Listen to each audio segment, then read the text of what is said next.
নমস্কার, দেখছেন কলকাতা টিভি, সঙ্গে রয়েছে আমি স্বর্ণালী। শুরু করছি সংবাদ সারাদিন। শুরুতেই যে গুরুত্বপূর্ণ খবরের দিকে নজর রাখবো। হরিয়ানার বিজেপি সাংসদের বিতর্কিত মন্তব্য। পেহেলগাম কাণ্ডে হিন্দু মহিলাদের নিয়ে বিতর্কিত মন্তব্য হরিয়ানার বিজেপির রাজ্যসভার সাংসদ রামচন্দ্র জাংরার। হিন্দু মহিলাদের আরো সাহসী হওয়া উচিত ছিল। অহল্যাবাই, ঝাঁসির রানীর উদাহরণ টেনে একথা বলেন তিনি।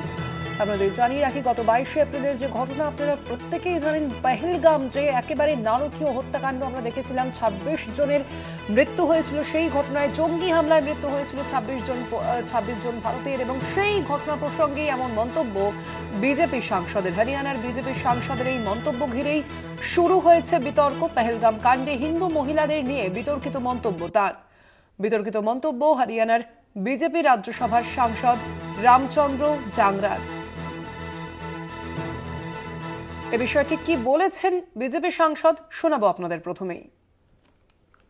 अगर वहां पर हमारे पिलग्रिम्स, वहां पर हमारे यात्री अगर वो ट्रेनिंग पास किए हुए होते तो 3 उग्रवादी 26 आदमियों को नहीं मार सकते। जिसके हाथ में जो कुछ भी आता, चाहे लाठी, चाहे डंडा, चाहे कुछ भी, और वो चारों तरफ से लेके उनकी तरफ दौड़ते, तो दावा करता हूं 5 या 6 कैजुअल्टी हो सकती थी, वो तीनों वो भी मारे जाते। लेकिन हाथ जोड़ने से कोई छोड़ता नहीं।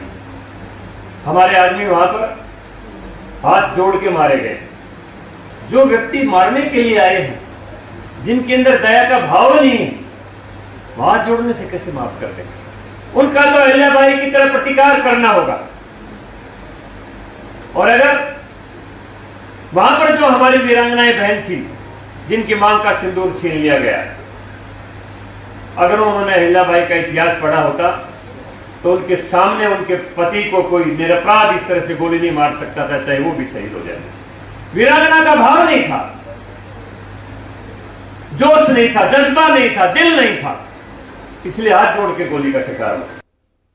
পেহেলগাম কাণ্ডে হিন্দু মহিলাদের নিয়ে এই মন্তব্য করাতেই কিন্তু বিতর্ক সৃষ্টি হয়েছে, এবং ঠিক এই প্রসঙ্গে রাজ্যের মন্ত্রী চন্দ্রিমা ভট্টাচার্য তিনি তাকে কটাক্ষ করে কি বলেছেন, শোনাবো আপনাদের।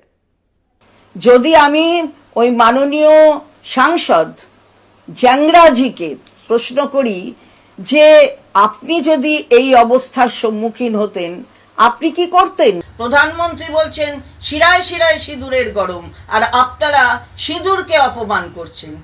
আপনাদের সিকিউরিটি কোথায় ছিল? আগাম জানতেন না কেন? এই প্রশ্নগুলো নিজেদের করছেন না জ্যাংরাজি? আপনারা করছেন না?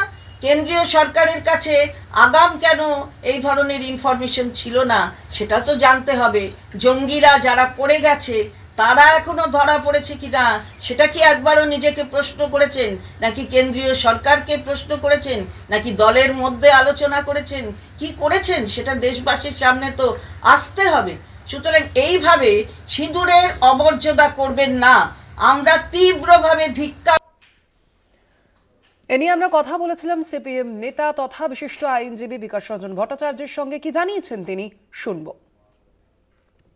বিজেপি চাইছে গোটা দেশ জুড়ে একটা মানুষের ভেদাভেদ, মানুষের বৈরিতা, হিংস্রতা তৈরি করা। এই যে পেহেলগাঁও ঘটনা ঘটেছে এটা চূড়ান্ত ব্যর্থতা। তো এত বড় নিরাপত্তা কি করে ঘাটতি হলো, কি করে ওখানে সন্ত্রাসবাদীরা এলেন, তারা মেরে চলে গেলেন নিশ্চিন্তে, কোনো ব্যবস্থা নেওয়া হলো না। এবং তার সঙ্গে সঙ্গে গোটা দেশ জুড়ে বিজেপির ন্যারেটিভ তৈরি হয়ে গেল হিন্দু মুসলমান। এমনকি আমাদের সেনাবাহিনী যিনি প্রধান কুরেশি, তিনি যেহেতু অন্য ধর্মাবলম্বী, তাকে আক্রমণ করা হলো। যুদ্ধের বাস্তব পরিস্থিতি নিয়ে ডিফেন্স সেক্রেটারি যখন তার অফিসিয়াল বক্তব্য রাখলেন তখন তাকে আক্রমণ করা হলো।